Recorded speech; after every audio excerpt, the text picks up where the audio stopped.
ದೆಹಲಿಯ ಕೆಂಪುಕೋಟೆ ಬಳಿ ನಡೆದ ಬಾಂಬ್ ಬ್ಲಾಸ್ಟ್ ಖಂಡಿಸಿ ದಾವಣಗೆರೆಯಲ್ಲಿ ಹಿಂದೂ ಜಾಗರಣ ವೇದಿಕೆ ವತಿಯಿಂದ ಪ್ರತಿಭಟನೆ ನಡೆಸಲಾಯಿತು.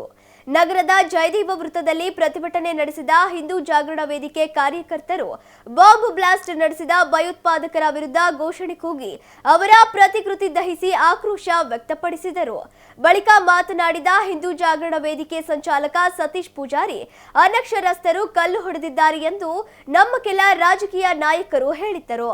ಆದರೆ ಇದೀಗ ಬಾಂಬ್ ಬ್ಲಾಸ್ಟ್ ಮಾಡಿದವರು ಯಾರು ಅನಕ್ಷರಸ್ಥರು ಅಲ್ಲ, ಅವರು ಎಂಬಿಬಿಎಸ್ ಮಾಡಿದ ಡಾಕ್ಟರ್ಗಳು. ಇದನ್ನು ಹಿಂದೂ ಜಾಗರಣ ವೇದಿಕೆ ಖಂಡಿಸುತ್ತದೆ ಎಂದರು.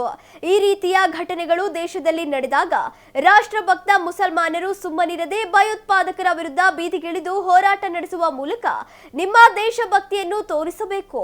ಅಷ್ಟೇ ಅಲ್ಲದೆ ಬಾಂಬ್ ಬ್ಲಾಸ್ಟ್ ಮಾಡಿದ ಡಾಕ್ಟರ್ಗಳಿಗೆ ಟ್ರೈನಿಂಗ್ ಕೊಟ್ಟಂತ ಮೌಲ್ವಿ ಇರ್ಫಾನ್ ವಿರುದ್ಧ ಹಿಂದೂ ಸಮಾಜದ ಜೊತೆ ಮುಸ್ಲಿಂ ಸಮಾಜದವರು ಸೇರಿಕೊಂಡು ಹೋರಾಟ ಮಾಡಬೇಕು. ಜೊತೆಗೆ ಇಂತಹ ಮೌಲ್ವಿಗಳನ್ನು ಅಮಾನತು ಮಾಡಬೇಕೆಂದು ಆಗ್ರಹಿಸಿದರು.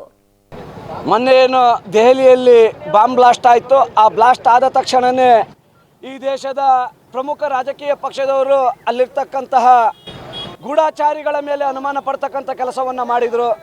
ಜೊತೆಗೆ ಈ ದೇಶದ ಅನೇಕ ರಾಜಕಾರಣಿಗಳು ಮತ್ತು ನಮ್ಮ ರಾಜ್ಯದ ಸಚಿವರುಗಳು ಅನಕ್ಷರಸ್ಥರು ಕಲ್ಲನ್ನು ಹೊಡಿತಾರೆ ಅಂತಕ್ಕಂಥ ಭಾವನೆಯಲ್ಲಿ ಮಾತಾಡ್ತಾ ಇದ್ರು. ಆದರೆ ಮೊನ್ನೆಯ ಬಾಂಬ್ ಬ್ಲಾಸ್ಟಿನಲ್ಲಿ ಪಾಕಿಸ್ತಾನದವರು ಯಾರೂ ಬರಲಿಲ್ಲ, ಎಲ್ಲರೂ ಭಾರತೀಯರೇ. ಅವರೆಲ್ಲರೂ ಸಹ MBBS ಅನ್ನು ಮುಗಿಸಿರ್ತಕ್ಕಂಥವ್ರು, ಅಂದರೆ ಟ್ರಿಬಲ್ ಡಿಗ್ರಿ ಮುಗಿಸಿರ್ತಕ್ಕಂಥವ್ರು ಈ ದೇಶದ ಮೇಲೆ ಬಾಂಬನ್ನು ಹಾಕ್ತಕ್ಕಂಥ ಕೆಲಸವನ್ನು ಮಾಡಿದರು.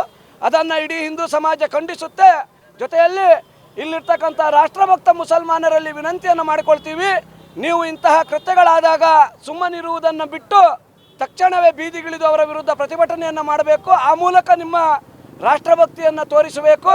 ಜೊತೆಗೆ ಆ ಎಲ್ಲ ಡಾಕ್ಟರ್ಗಳಿಗೇನು ಇದರ ಅನುಮತಿಯನ್ನು ಅಥವಾ ಇದರ ಟ್ರೈನಿಂಗನ್ನು ಕೊಟ್ಟಿರ್ತಕ್ಕಂತಹ ಮೌಲ್ವಿ ಇರ್ಫಾನನ ವಿರುದ್ಧ ಹಿಂದೂ ಸಮಾಜದ ಜೊತೆಗೆ ಇಡೀ ಮುಸ್ಲಿಂ ಸಮಾಜ ಬೀದಿಗಿಳಿದು ಹೋರಾಟವನ್ನು ಮಾಡಬೇಕು. ಇಂತಹ ಮೌಲ್ವಿಗಳನ್ನು ತಕ್ಷಣವೇ ಅಮಾನತು ಮಾಡಬೇಕು ಅನ್ನೋದು ಹಿಂದೂ ಜಾಗರಣ ವೇದಿಕೆಯ ಆಗ್ರಹ.